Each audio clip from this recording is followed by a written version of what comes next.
At a sort of philosophical or systemic level of the Master Mason's degree, you really begin to approach the act of creation uh, as a non-dual experience. It is no longer workman working on the object or the subject.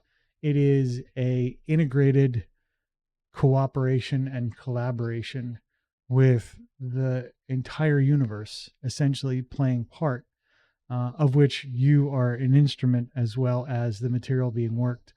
When we look at this meaningfully as an individual, you oftentimes will hear people use phrases like non-dual or unitive awareness or unitive consciousness in a comprehensive and sort of profound flow state. You are, again, both the material being worked and the workmen themselves, and it's it's a very interesting perspective to kind of fall into. You become aware in a lot of ways that none of the things that have led you to the moment in which you're working have ever happened in isolation. The millions of generations of organisms before you that led to you, and the millions of organisms that led to uh, your um, your teachers or your colleagues, or the people that have crafted the material that you're working, or the people that have written the treaties upon which you are trying to innovate or improve. All of that is is of the same stuff. And when it's of the same stuff, you can really adopt this um, kind of almost a left hand, right hand experience where you are uh, both of the things being worked. You're the workman and the work. And it's difficult to encapsulate what that genuinely feels like because it is so kind of profound when it happens, when you have these moments where this sort of reality comes to the fore. Uh, it really is kind of an amazing experience.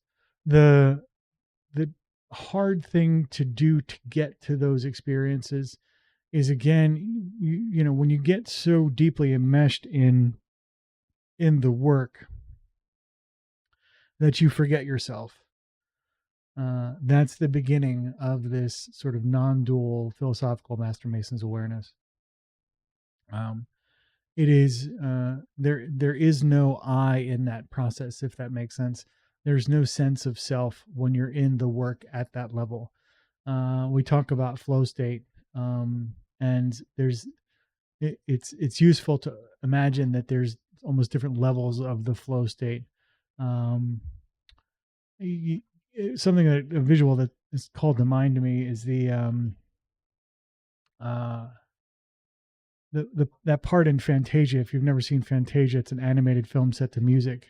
But there's a part in Fantasia where Mickey Mouse, the main character in the movie, uh, has a magic wand, and he is, or a magic hat, I think, and he's at the ocean, and he's able to command these waves.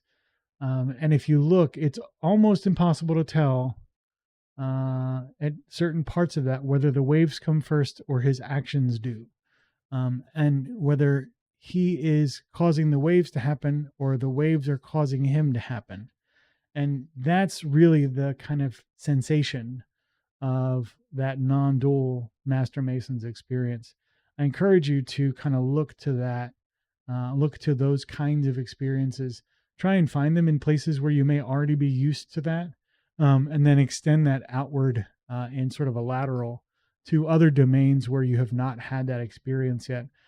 This Master Mason's perspective at a philosophical level can happen across all of the domains of work, all of the domains of the human experience. So try and expand again from the places you know to those lateral places where that experience may not yet be common to you. And if you do that, you'll find, again, your ability to stay centered and in the moment and understand the kind of full scope and complexity of what it means to be co-creative in the universe really is encapsulated quite well in that Master Mason's apron perspective.